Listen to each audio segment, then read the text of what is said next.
Yo, Beth, that shit crazy. On a Friday, it's All Even with your boy Barry Grant. You can catch me on Instagram and Twitter at All Even Podcast. You can listen to the show on SoundCloud as well as YouTube, so like, share, and subscribe to that. It's a beautiful Friday, lovely Friday. I can't wait to get in the show. Lots to get into. Thursday Night Football, we're going to go into that game with the Bengals and Browns. NFL picks. We're going to recap Game 2 of the Heat and Celtics. That was a doozy. The NBA announced their MVP. I'm going to also preview Game 1 between the Lakers and the Nuggets for the Western Conference crown. We're going to talk about the Clippers collapse. That's going to be a hot button issue for me, so you know I'm not going to let them off the hook. And the greatest segment on the planet, Dummy of the Week. So let's just jump right into it. Thursday Night Football is in the books. We had a good game between the Bengals and the Browns. Browns win this game 35-30. Baker Mayfield goes 16 of 23 for 219 yards, 2 touchdowns and a pick. Nick Chubb had 124 yards. Kareem Hunt had 86 yards on the ground. He had a touchdown, and they just killed the Bengals on the ground all night. Nick Chubb had 5.6 yards a carry. Kareem Hunt had 8.6 yards a carry. They totaled 3 touchdowns on the ground. Kareem Hunt had a receiving touchdown. OBJ got into the end zone. So it was a good night for the Browns. They look sharp, but is it more the Browns looking sharp, or is it just the Bengals not being a very good team? On the other side, we have Joe Burrow going 37 for 61, 316 yards and 3 touchdowns. That kid looks very, very poised. They lost the game. Their offensive line is not that great. Joe Mixon struggled all night. He had 16 carries on 46 yards, 2.9 yards a carry. They couldn't get him going. The Browns' defensive line is really good. Myles Garrett was in the backfield all night. They brought great pressure to the rookie. Listen, he handled it. He took a lot of big hits. But kudos to him. Kudos to the Browns for getting this win. If they would have fell to 0-2 in the division, you would have definitely called it a wrap. So the fact that they're 1-1 now, they can at least breathe a sigh of relief to say that they're not 0-2 and they're in a big hole. For the Bengals, it's all about rebuilding. It's all about building a culture here. Joe Burrow looks like the real deal. He looks like a quarterback. He's not scared. I like his competitive fire. But let's talk about Baker Mayfield. What I saw out of Baker Mayfield yesterday, I wasn't impressed at all. I was impressed with the Browns' offensive line and how they dominated the Bengals' defensive line, but I wasn't impressed with Baker Mayfield. He made one good pass all night. But in regards to saying, yeah, that was a good bounce back game from week 1, no, I'm not going to say that. He threw a horrible interception in this game. And had the Bengals won this game, we would be talking about how poorly Baker Mayfield played. So let's pump the brakes on Baker Mayfield. Let's pump the brakes on saying that he's a good quarterback. Because at the end of the day, I'm still seeing bust written all over him. I'm not seeing that talking smack, bravado, all of this confidence out of Baker Mayfield that we were supposed to see all the time. I'm seeing a quiet, muzzled quarterback that is very humbled and is scared and afraid to make any big mistakes because maybe, just maybe, the organization may say, that Baker Mayfield kid, we're not so sure on him anymore. Maybe we have to start exploring our options elsewhere. And then also, we saw OBJ get into the rhythm. He caught a nice bomb for the touchdown. And last week, all the talk was, is OBJ going to get traded? I'm still hearing reports that the trade is not off the table. They still may end up trading OBJ. And look, it may be the best thing for him because I don't think that this Browns team is very good. Besides Myles Garrett and a couple of guys, I don't think this team is very good. You're as good as your quarterback, and Baker Mayfield is not a good quarterback. But what impressed me about this Browns offense was those 2 running backs, Nick Chubb and Kareem Hunt. Man, they look solid. I think that they may have the best 1-2 punch for running backs in the NFL. If they are going to continue to play like this, the Browns may have a shot. Just because of these 2 guys. Not because of anything else. Not because of the bum quarterback. Not because of OBJ and his poop stories. It's because of these particular 2 guys. And Kareem Hunt, he's definitely been a model citizen since he signed with the Browns. I like to see it. I didn't think that he had a shot to actually get back in the NFL, and he did. And now he's turning it around. He's found a home. He got paid recently. So, hey, it may work out for the best, but they look impressive. That 1-2 punch is really, really nice to watch. It's fun to watch because they have a lot of weapons on that team. But when you have a terrible quarterback like Baker Mayfield, it's going to be into question week to week. The one person in that offense that still hasn't gotten into a rhythm is the $44 million man, the tight end, Austin Hooper. He looks completely lost in this offense. He's not getting any opportunities. You would think that Baker Mayfield would use him as a security blanket, but he's not. He's just out there. I really don't know why they spent all of this money if they're not going to use the guy properly. Like, why would you sign him to this big deal if he's not going to be an integral part of your offense? But why should I be surprised? It's the Cleveland Browns. They do everything backwards. And you would think that the fact that Njoku was out until like week 5 or so, they would really get him into the offense. Baker Mayfield, as bad as he looks, I would be looking for Austin Hooper on every third down. But they didn't need it last night. So hopefully we can see some rapport. We can see some consistency from Austin Hooper. We can see him get the damn ball.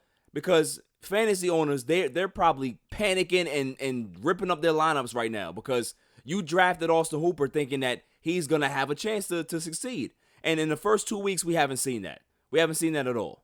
So I started laughing to myself and started thinking, out of these two terrible franchises, who has the best quarterback and who is in the best position going forward to actually be a good franchise? It's a very, very tough question. The Bengals have been a dumpster fire for as long as I can remember. And we all know the Browns' history. They are probably one of the worst top 5, top 10 organizations in all of sports. But who has the chance to get out of the rubble? Who has a chance to be the next good franchise out of these two? And honestly, I'm going with the Bengals. If we're just going to base the success off of the quarterback, I'm going with the Bengals. Joe Burrow looks like a number 1 draft pick. We have 2 number 1 draft picks at quarterback on these two teams. One guy looks very confident. The other guy looks like he wasn't supposed to be a number 1 pick. And guess what? Baker Mayfield wasn't supposed to be the number 1 pick. It was a surprise to everyone when he actually started to move up the chains. He started to move up the draft boards. I didn't really understand it. I still don't understand it. But the Browns decided to take a risk like they always do, and it doesn't look like it's paying off because Baker Mayfield, just because he had one decent game against a Bengals team that's actually in rebuild mode and they're trying to put the pieces together, it's not impressive. Joe Burrow, to me, though, was impressive. He took big shots last night. He looked quick. He got out of the pocket. He knew how to roll out. He was going through his progressions. He was looking off receivers. He was making big-time plays, big-time throws last night. And you're looking at a guy that was the most successful college football player of all time. So you can see that this guy is a winner.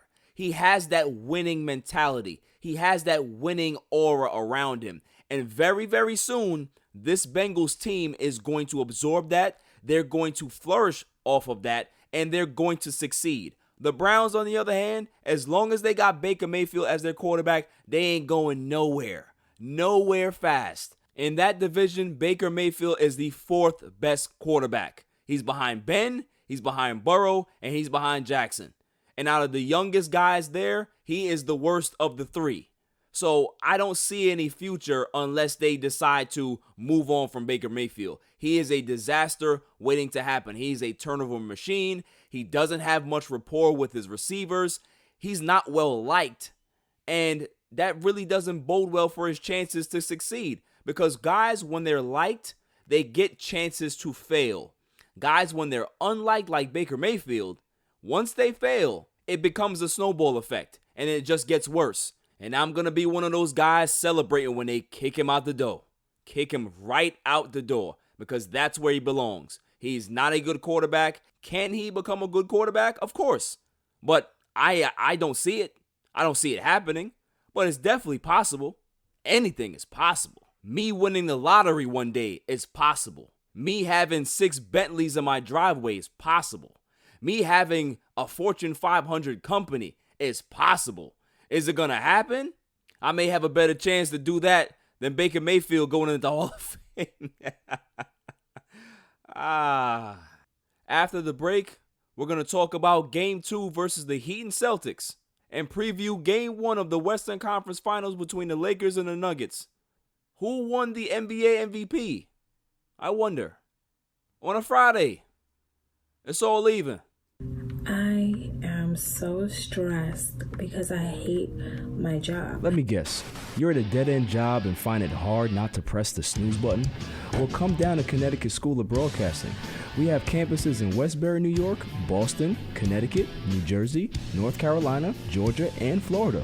Develop your skills in broadcast media that include audio production, television, radio, and sports broadcasting.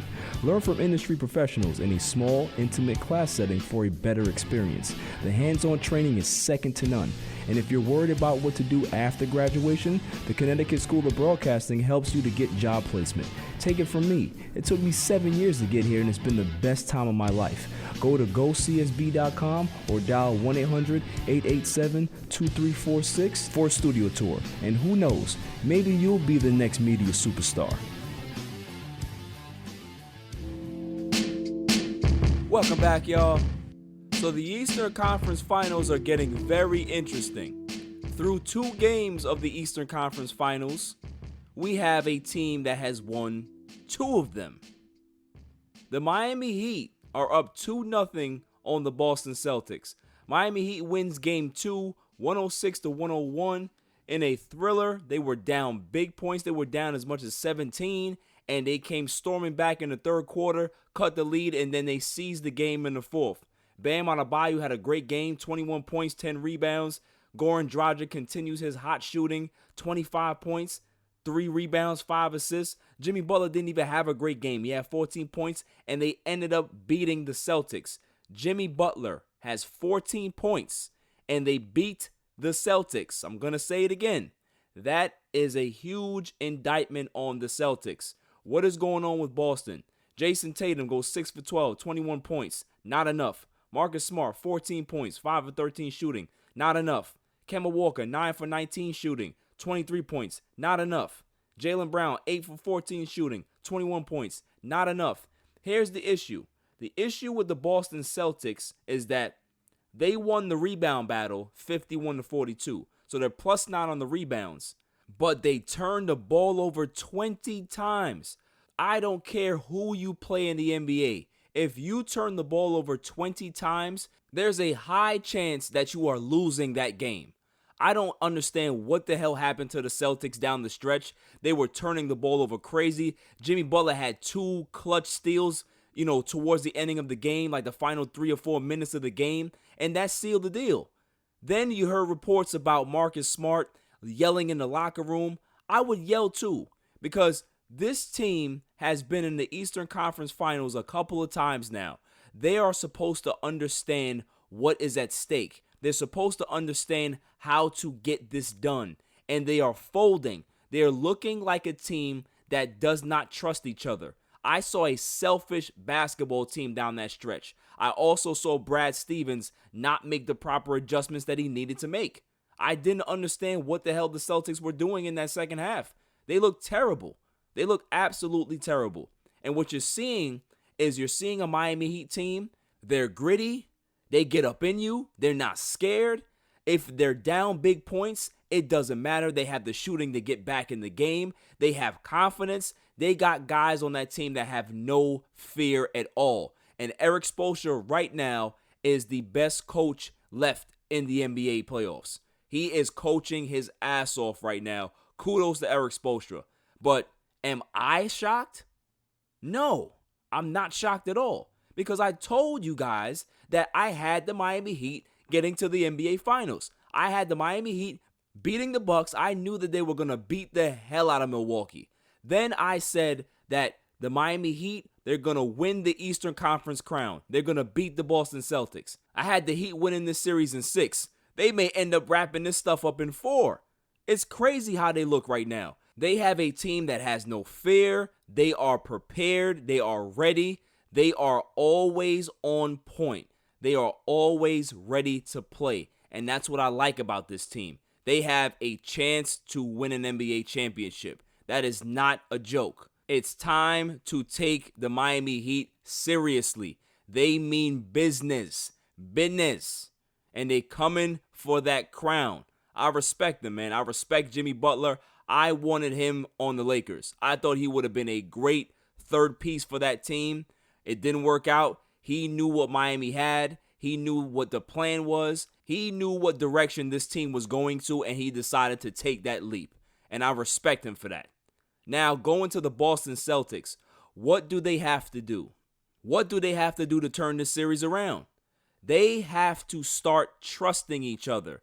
They have to stop taking bad shots. They have to be very, very careful with the basketball. This is a team that has discipline. I don't understand why they're so loosey-goosey with the basketball. They have to understand who they're playing. The Miami Heat, they're a scrappy team. They're going to get into passing lanes. You have to make better decisions with the basketball. Kemba Walker looked decent last night for the first time in a while, but I just didn't like the rhythm that the team had when he was just coming down taking shots. It just didn't look like Boston Celtics basketball.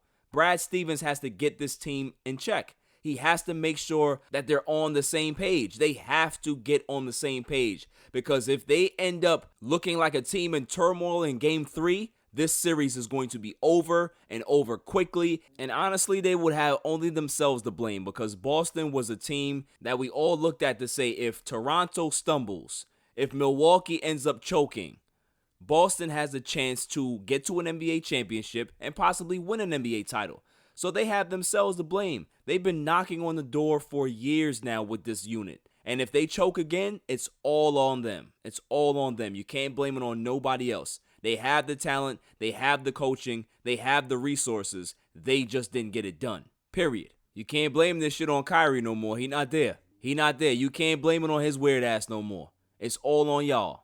All right, turning our attention to the Western Conference Finals, Game 1 between the Denver Nuggets and the Los Angeles Lakers. The Denver Nuggets are a team of history. They're a walking monument. They have come back from 2-3-1 deficits in the same playoffs, and now they have the Los Angeles Lakers in their way. Can they pull off the upset? Can they be able to knock off two LA teams that were favored to win the NBA title? They were actually 1-2 in regards to title favorites, title odds. Can they be able to pull off the upset? I like Denver. I like their pieces. I like Jokic. He's a good big man. He's probably the best passing big man I've ever seen. Jamal Murray, I've been screaming to the heavens on this podcast that, listen, this kid, when he's consistent, the Denver Nuggets can be able to win any game that they play. However, consistency is his problem. The role players, can they get off? Is Michael Porter Jr. going to be able to be consistent in this series? Will he be able to play defense because he's so undersized in regards to weight? Can he be able to bang? Can he be able to be a vital piece defensively? These are a lot of question marks for the Denver Nuggets. And honestly, what I'm going to say is no. I don't think that they win this series. I think that they're a good team, but this is where the buck stops for them. The Lakers have too much to deal with. LeBron James, Anthony Davis are hands down the best NBA duo. They pose so many matchup issues for you that it weighs on you defensively. It weighs on you in a 7-game series. It makes you get out of character to have to play a perfect game defensively or play a perfect game offensively to make sure that you're keeping them at bay. It's very tough. It's a very tough challenge for them to overcome. The Clippers are one story. The Clippers are a bunch of choke artists and talkers. This team is an actual team. They have chemistry, they have rapport, they have leadership. There's the difference between both LA teams. This is why I feel that Denver is going to fight. They're going to fight hard, but I don't see them winning this series. I do think that they can be able to steal this game tonight. I do believe if there's a game that they can be able to win, it's tonight. They can steal Game 1. The Lakers in these playoffs have approached every Game 1 like Floyd Mayweather. You would watch a Floyd Mayweather fight, and he's kind of, just measuring, kind of seeing what the opponent has, and the opponent gets a couple hits off. Everybody gets hyped. Everybody thinks, "Oh, Floyd is done. Floyd is done. Oh, he got a challenge tonight." And then by round 4, round 5, round 6, round 7, round 8, the fight just completely changes. Everybody's like, "Damn, he didn't land another punch on Floyd for like 5 rounds." This is what the Lakers do. They see what you have, and then they counter. And then they counter again. And then they beat you into submission.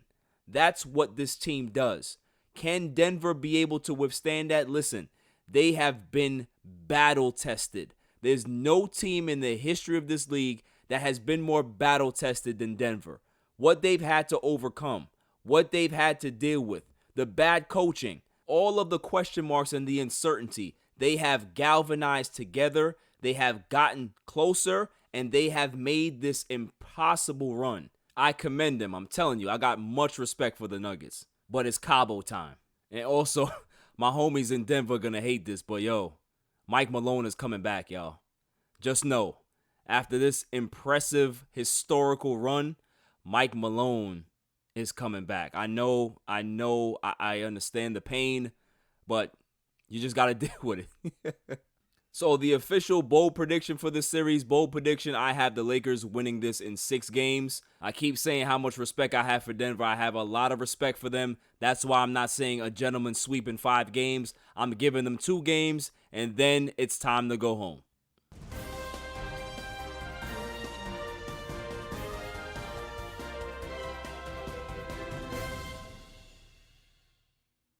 Big news today, the NBA has finally chosen their MVP of the regular season, and it is Giannis Antetokounmpo. He wins back-to-back MVPs. He is the first player since Hakeem Olajuwon to win MVP and Defensive Player of the Year in the same year. He joins Michael Jordan as the only back-to-back regular season MVP that's also won a Defensive Player of the Year. So he is in historical company. Congratulations to Giannis Antetokounmpo.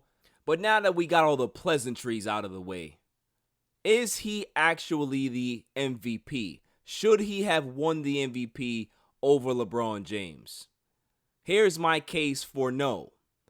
LeBron James spent his entire career in the Eastern Conference. For years, they said that the Eastern Conference was the Leastern Conference. It was the conference that nobody cared about, right? It wasn't banging with the West. All the great players were in the West. So then LeBron decides to take his talents west. In his second year with the Lakers, he moves to point guard and leads the NBA in assists. And the Lakers end up having the best record in the Western Conference, the harder conference. So if we're putting this all into perspective, he went to a new conference, dominated that conference with his team, and led the league in assists.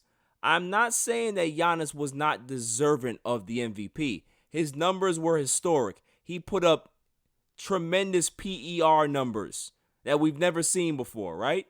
All of those things are true.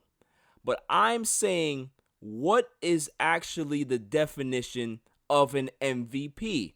Most valuable player. If Giannis was not on the Milwaukee Bucks, would the Milwaukee Bucks still be a playoff team?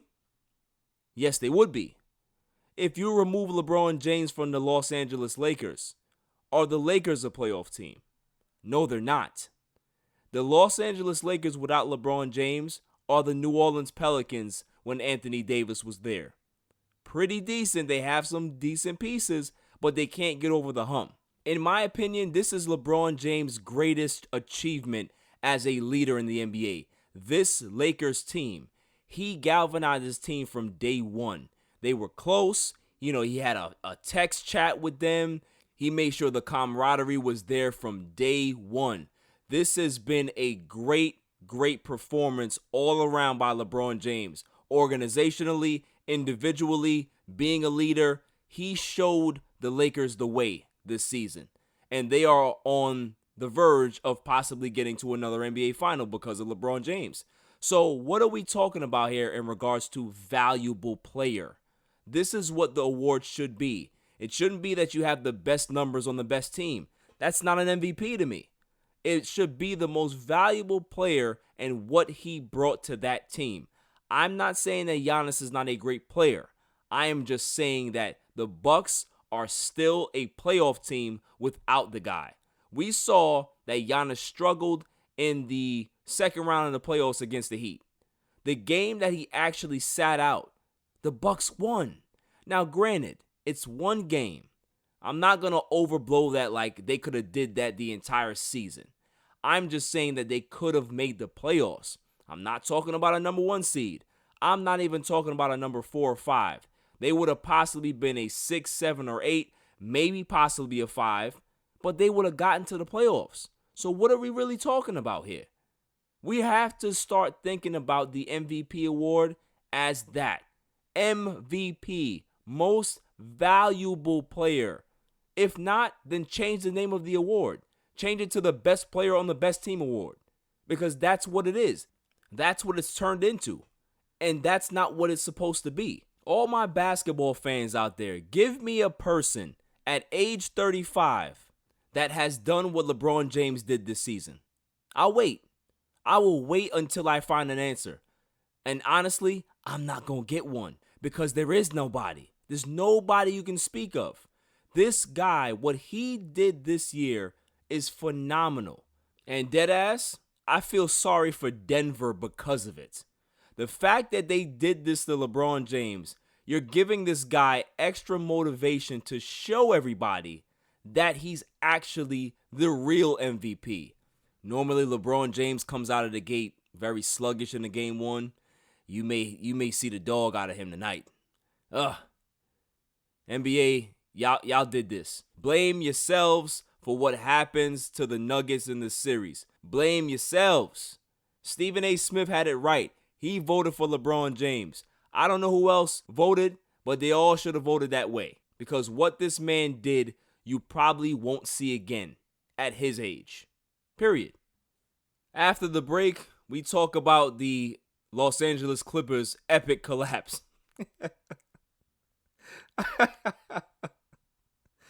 On a Friday, it's all even. Yo, what up? It's your boy DJ G Money, representing that Flip the Script podcast. But listen, right now I'm listening, I'm tuned in, I'm tapped in to a brand new podcast called the All Even Podcast with my man Barry Grant. Yo, B, what's up, man? Congrats on the new podcast. I'm listening right now, I'm tuned in. Fire, All Even. We here, let's go. But this was the biggest boss move I've seen of a player in my 25 years of covering the NBA. Like, who would have thought he could get another player, Paul George, with 3 years left on his deal, a deal you just signed last year. You spurned LeBron James last year and the Lakers to sign in OKC, and he comes and tells you, demand a trade or get you to demand a trade to the Clippers. Like, unbelievable. Props to Kawhi. Prices just went up. Don't talk to us. Don't talk to us. The Lakers era is over. Now, if you want to crown them, then crown their ass. But they are who we thought they were. Welcome back, y'all. I'm disgusted with myself. I really am. Because I hate being right. I hate being right. Last July, when Kawhi Leonard shocked the world and signed with the Clippers, and then Paul George signed with the Clippers, everybody around the world, all the pundits, Kawhi pulled the biggest power move in all of basketball. And I said, just wait. They'll show you who they are, and I'll be sitting here waiting for the backlash. Clippers blow a 3-1 lead to the Denver Nuggets. And this is not the first time the Clippers have blown a 3-1 lead. No. Doc Rivers, this is number 3 for him. He blew one when he was with the Magic, with Tracy McGrady. He blew one with Lob City, Chris Paul and them. And now he blows it with Kawhi the Great. Panic P, Waldo George, the biggest cheerleader in the league, Patrick Beverly, Marcus Morris, who nobody likes, the new occupants of the basement. All the shit talking that this organization did from last July up till now, everybody bought it. Listen, everybody bought it. Kawhi Leonard was the best basketball player on the planet. He just led the Toronto Raptors to an NBA title. The Lakers thought that they had a great chance to get him. And behind the scenes, Kawhi Leonard was being Mr. Power Broker. He wanted to be LeBron James. Him and Uncle Dennis, they were asking for outlandish stuff from different teams. And he called everybody. He called KD. He called Kyrie. He called Jimmy Butler. And they all said no. Then he called Mr. Flight Risk, Waldo George, and said, hey, you want to come team up with me? Okay. After he just signed a big deal with Oklahoma City. So he's doing all of this behind the scenes while the Lakers feel that they have a chance to sign him. While Toronto feels that they have a decent chance to sign him. He goes to the Clippers and says, I want you to trade your best young guy, and I want you to get Paul George, and I want you to trade all of your draft picks for him as well. And what did the Clippers do? Because it's the Clippers, and they're the most desperate franchise to win in all of basketball. They say, okay, Kawhi, we'll do whatever you say. And they did that for Paul George. If nobody remembers this as well, Toronto was really confident in signing Kawhi. But guess what Kawhi and Uncle Dennis asked for? They asked Masai Ujiri to trade Pascal Siakam for Paul George.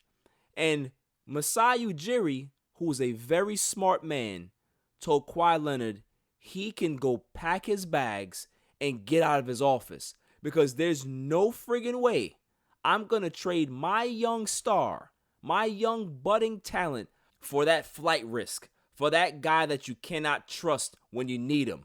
No. Thanks, but no thanks, Kawhi. We don't want you no more.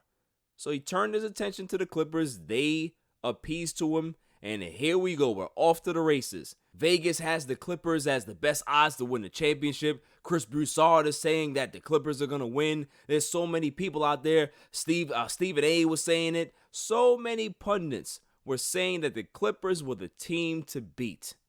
And little old me, that doesn't have a show, that was just going to school, was screaming the horn.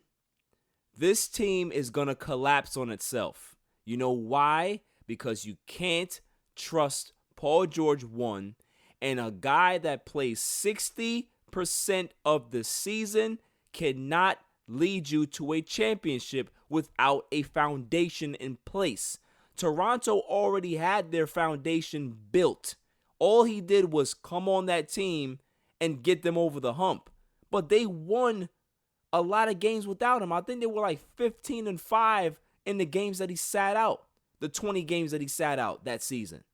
So he thought that he can be able to repeat the same type of success with a team that has no soul.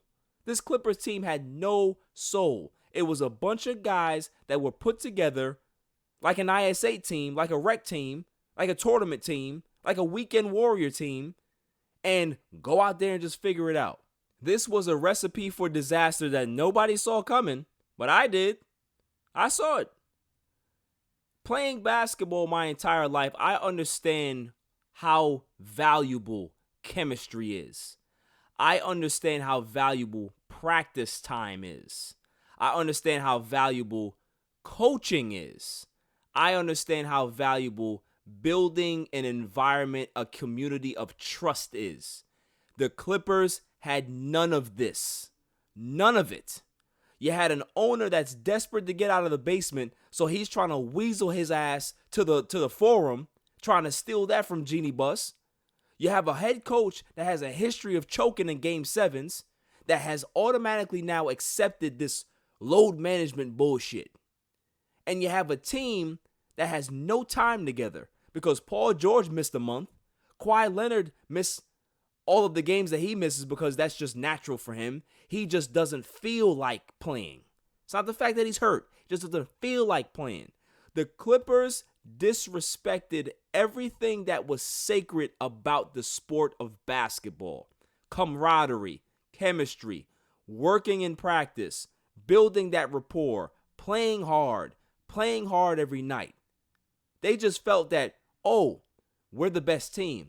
We have the best perimeter defense in all of basketball. We'll figure it out. Nah, that's not the way it works. And man, was I happy to see them fail. They are a failure of a franchise. They've always been, and I don't want to hear Kawhi Leonard's name in the upper echelon of great players in regards to Michael Jordan or Irving, Magic Johnson, Larry Bird, LeBron James. He's a great player, but he's not a historical great player. I don't want to hear it.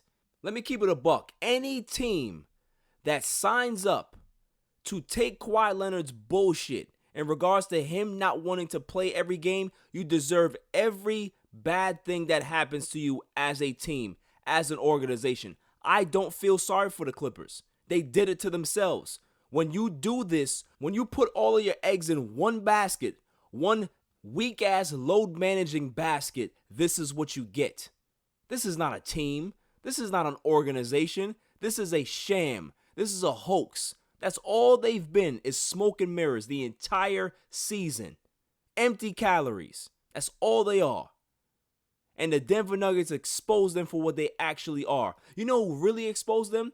The Dallas Mavericks too. Because if Porzingis was healthy, they would have probably bust their ass in the first round. So I don't want to hear about the Clippers no more. Plus, after the season, after the fact, you're starting to hear all of these leaks. Kawhi Leonard is not happy with Doc Rivers. Then we find out that Kawhi Leonard didn't even practice. They weren't doing any workouts, no cardio. What type of leadership is this? What type of circus are we running here? It's a joke.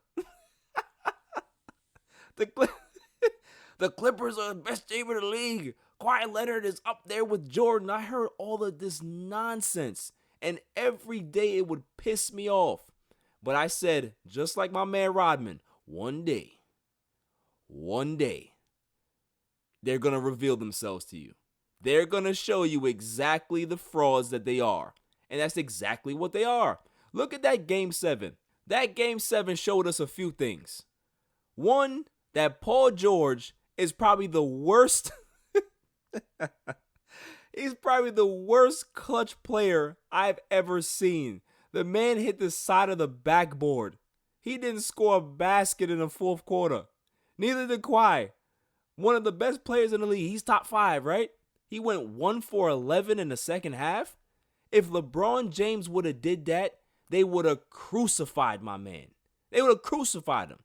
But Kawhi Leonard doesn't get a pass. Not from me.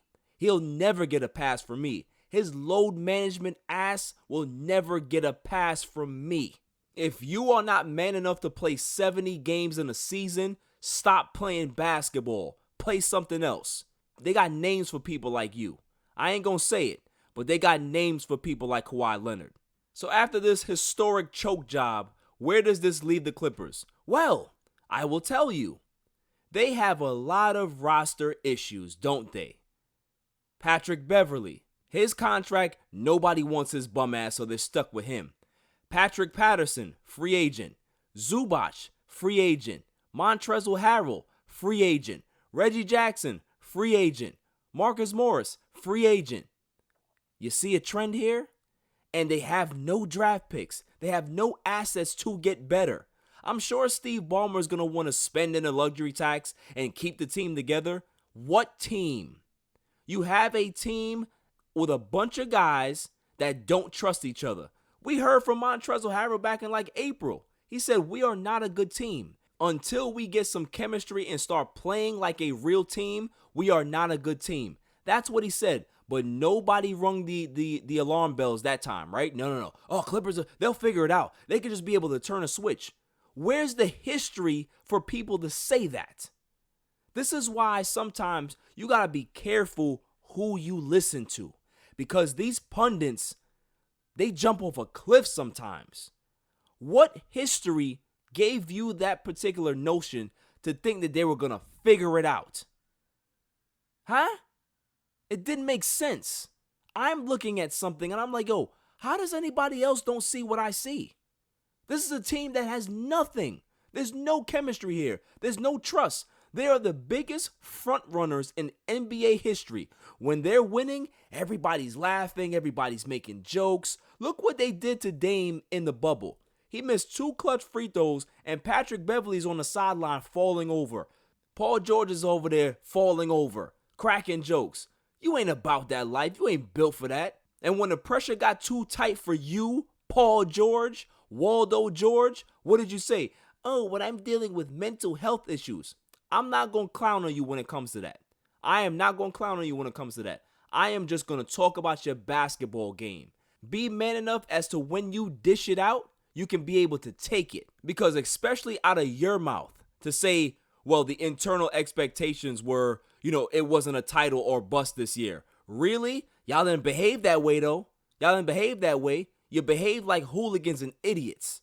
And that's why everybody is lavishing that y'all collapsed and choked.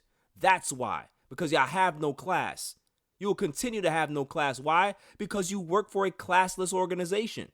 You work for a desperate organization that all they want to do is steal headlines instead of building a good, respectable roster, a good, respectable team. And I ain't gonna lie to you, I'm a little disappointed because I wanted to see the Clippers play the Lakers. I wanted to see it because the beating that they would have gave you, the beating the Lakers would have given the Clippers, it would have been unmerciful. And every Laker fan would have tried to find any Clipper fan they can and rub it in their face. This is what you guys deserve. Ridicule, constant ridicule for the entire duration of this offseason. You guys are jokes. You will continue to be jokes and you will continue to live in the Lakers' basement. Continue. I don't care what arena you live in or what arena you guys end up getting. You will always be basement dwellers. That's what you are. You are a desperate franchise, and I can't wait to see what happens next season. Because if you guys don't win the championship next year, guess what's going to happen, Steve Ballmer? Guess what's going to happen, Doc Rivers? Kawhi Leonard will leave. Paul George will leave. And all of those assets that you gave up, Shai Gilgeous-Alexander, Gallinari, the draft picks, are all gone for what? 2 years of nothing? 2 years of front running? Of BS? Of posers?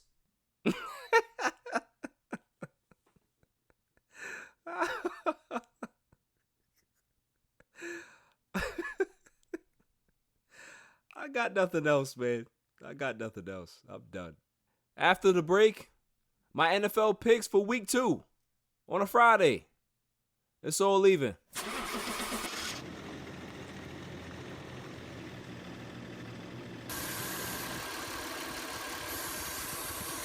Can't believe this is happening again. I'm sick and tired of this car. We have all been there, stuck on the road with people to see and places to go, so your radiator is busted. No problem. A to Z Auto can have you back on the road in no time. I took my car to A to Z, had a nice cold beverage, and was out of there before I knew it. 42 years of service, you can bet that not only do they take care of your car, but they take care of you. Custom work, nobody does it better. Bob is knowledgeable and can diagnose the problem in a matter of minutes. From his 5-star reviews to the testimonials of customers' experiences, A to Z Auto is top notch. Located at 1048 Hortons Lane in South Hole, New York. Ask for Bob and let him handle the rest. For a free quote, call 631-765-6849 and never get stuck in the heat again.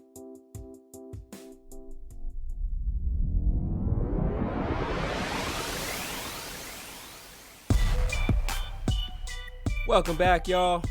So let's get right to it. Let's get to my NFL picks for week 2.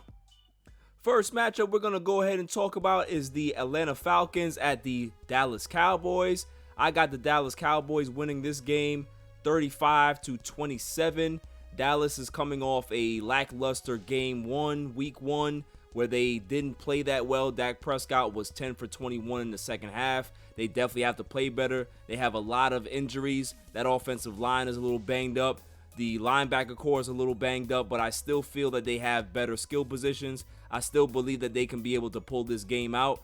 For the Falcons, listen, they're good. They have a lot of talent, but defensively, they are a sieve. They cannot stop anyone defensively. And for what the Seahawks did to them week 1, you can count on the Dallas Cowboys being able to have the same type of opportunities against the Falcons. Is Todd Gurley going to be able to be effective against that Dallas front seven? I'm not sure. Let's see what happens, but I do have Dallas winning this game.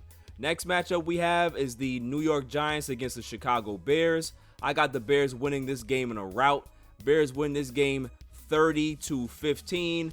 I don't think that the Giants get into the end zone. I think that this offense is bad. This offensive line is bad. Saquon Barkley is not great in pass protection. He does not look like he wants to pass protect, and that's an issue because Daniel Jones needs all the help he can get.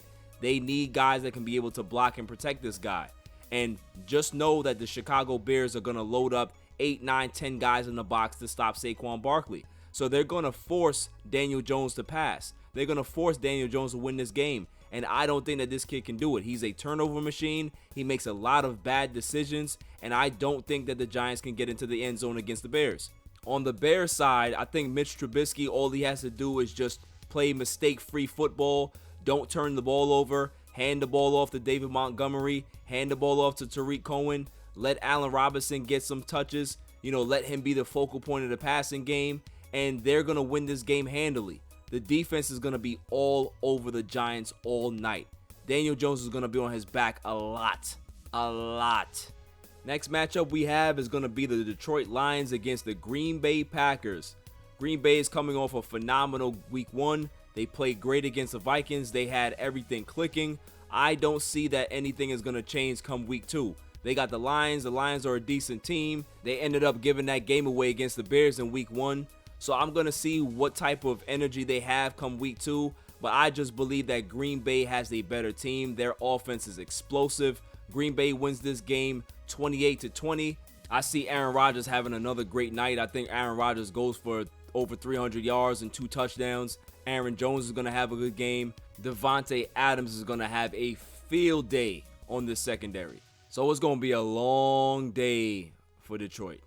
Next matchup we have are 2 1-0 teams. The Jaguars going against the Titans. I have the Titans winning this game 21-17. This is going to be a defensive struggle, but I do believe that Derrick Henry is going to be able to run the ball at will. He's going to be able to get wherever he wants to get to. Tannehill is going to be good. Look for Jonnu Smith to have a big game. I don't think that the Jaguars linebackers can be able to deal with that. On the Jaguars side, look, Gardner Minshew, he's a heck of a player. I like Gardner Minshew. I like his moxie. I just don't feel that they have enough to win this week. But they're not a bad team. They're a team in transition. They got a lot of draft picks going forward. They're going to fight, but they just don't have enough to beat this Tennessee team. This Titans team is really, really good. Up and down the roster, they're tough. They're gritty. They have exactly what they need to move forward. This is a team that can bludgeon you with their defense and bludgeon you with their running game, and the game is over. That's it. They don't need to do much else. On the opposite spectrum now, we have 2 teams that are 0-1. We have the Vikings going against the Colts. I have the Vikings winning this game 27-17. Vikings bounce back from a tough loss to the Packers. Kirk Cousins goes nuts in this game. I think Kirk Cousins goes for 275 and 3 touchdowns. Dalvin Cook is going to have a game. Adam Thielen is going to put his mark on this game. I think the Colts don't have enough. They lost a big piece of their puzzle. Marlon Mack is out for the season. We're going to see what the young boy Taylor has in the backfield. Phillip Rivers is still a decent, serviceable quarterback, but I just don't feel that they have enough to beat this Vikings team. That front 7 is good. They're going to be able to get to Rivers, put pressure on him, and when you put pressure on Rivers, he will turn the ball over. Up next is the AFC East matchup between the 1-0 Bills and the Dolphins.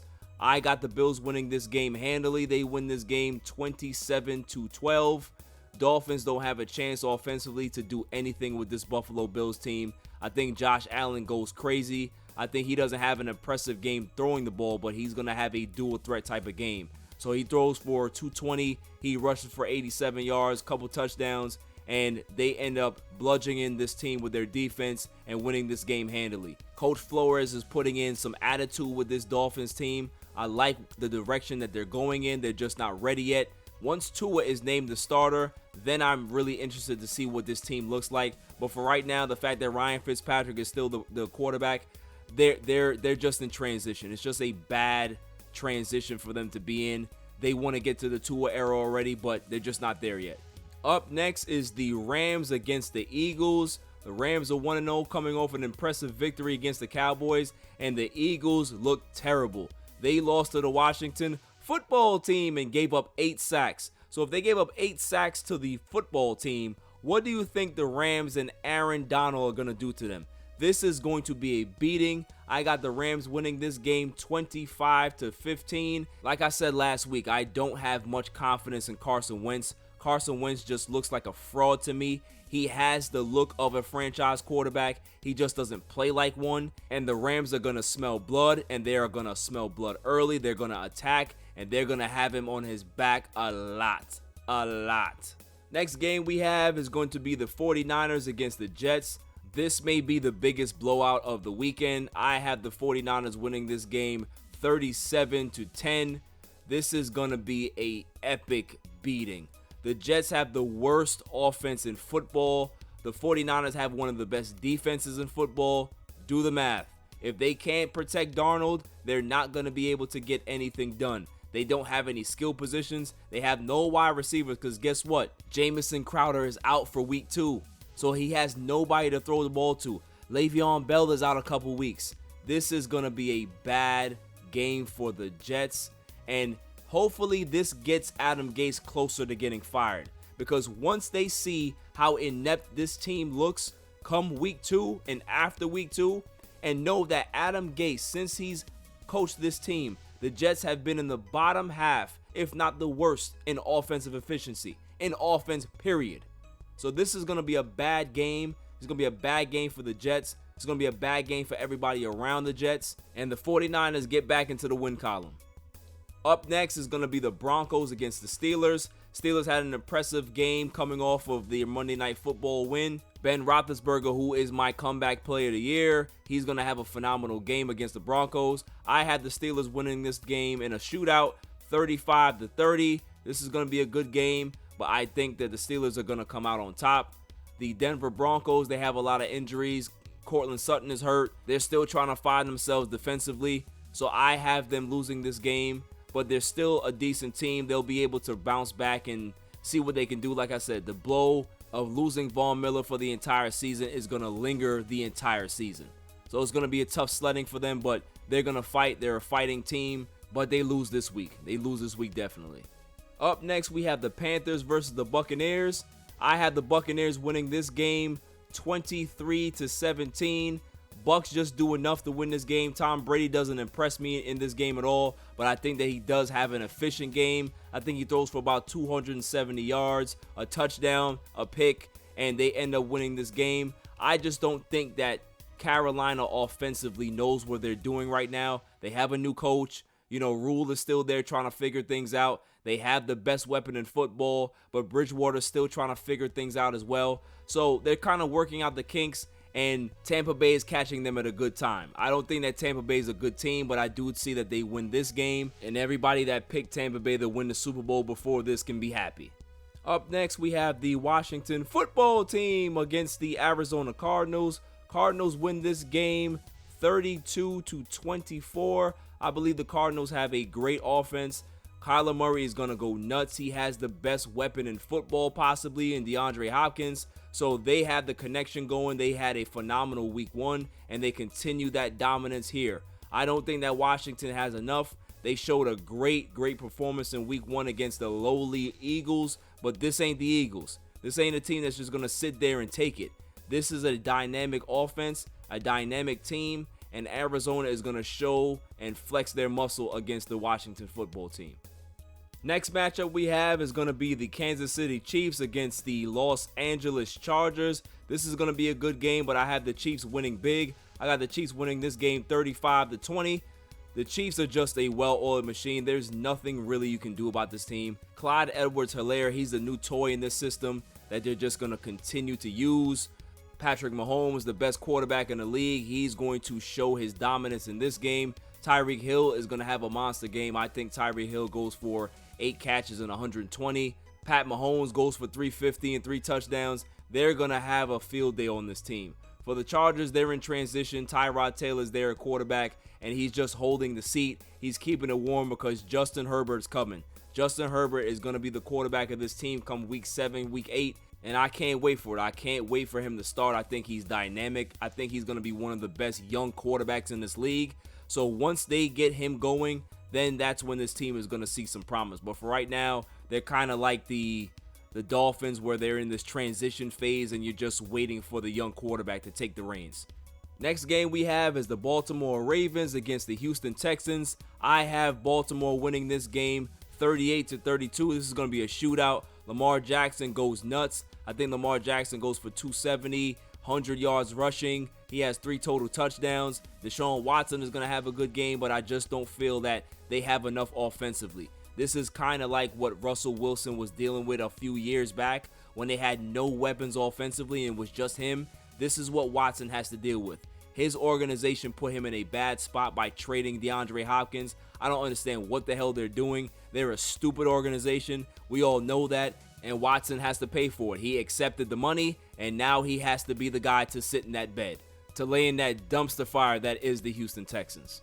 Next matchup we have is the Patriots versus the Seahawks. Both teams are 1-0. Cam Newton had a great game week 1. He looked impressive, but I think the Seahawks win this game 30-20.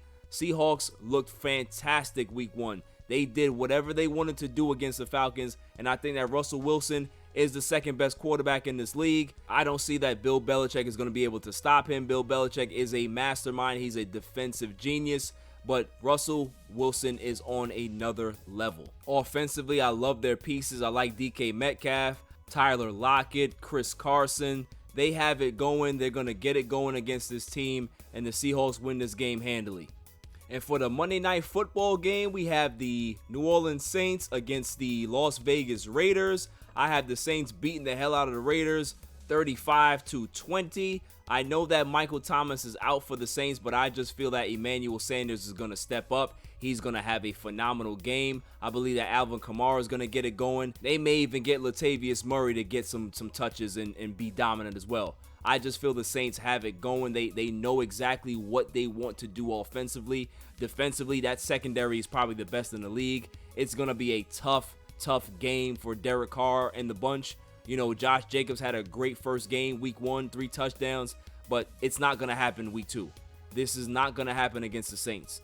It's going to be a struggle. It's going to be a struggle all night. Saints win this game easily. That's it for the NFL picks. I want to see how I do.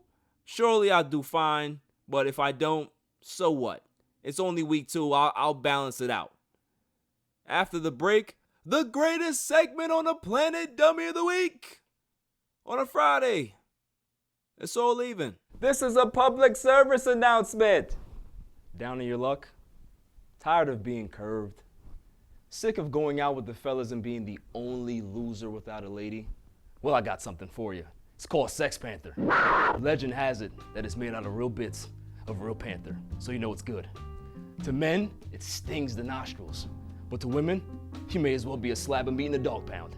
And that's not all it does. You could be getting ready to see that special fox and disaster hits. No money in the budget for gas, only dinner for 2. No problem. The fumes from Sex Panther can give your car 38 miles to the gallon. Sold yet? I thought so. For $69.99, go from unlovable loser to the cock and the walk. Sex Panther. 60% of the time, it works. Every time. Welcome back, y'all. So without further ado, the greatest segment on the planet, Dummy of the Week. Dummy. We pick candidates on Monday and Friday, and then we pick the winner on that Friday show. John Wall was the candidate on Monday, but he's not the winner. May I have the drum roll, please?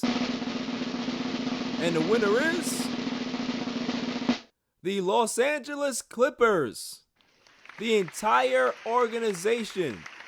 Oh, you thought I was done with them. No. The Clippers are my Dummy. Yeah. because they were the bullies of the block. They were the ones that were picking on everybody and making fun of everybody and embarrassing everybody, front running. And then they got their ass kicked. And then all you heard was excuses after. Everybody's making excuses. Kawhi Leonard saying that he doesn't trust the coaching staff. Yeah, you don't trust the coaching staff now, so you don't trust the coaching staff that gave you everything you wanted. How does that make sense? Then you hear from Mr. Flight Risk, Paul George, that, oh, well, we didn't want to win a championship anyway. You know, it wasn't about this year. Bullshit. Then you heard about Patrick Beverley. It's just always something with this team. They make excuses for everything. I'm sure if they got into a fight and they got their ass kicked, they would have said, yo, the only reason why I lost that fight is because I slipped and fell and the guy got the jump on me.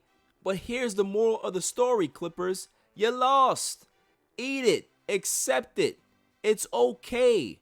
You guys were the front runners. You guys thought you were better than everybody else, and you lost. It's time to go back to the basement. Time to go back to your mama's basement, lick your wounds, and come back for next season. Steve Ballmer, where's all that dancing now? All that, yeah, let's do it, yeah. I didn't see none of that stuff when y'all were getting your ass kicked. All I saw was the little face mask that you had and this sad look of depression on your face. You know who was dancing, seeing your face like that? Jeannie Buss. She was probably wilding out. She was twerking, probably doing anything that she wanted, because seeing you miserable makes her happy, and it makes me happy, and it makes the world happy. But don't worry about it. The $70 billion that you have, it will make you feel better. But you still live in the basement. Get out of the basement, do something with your organization, and make them not look like complete jokes.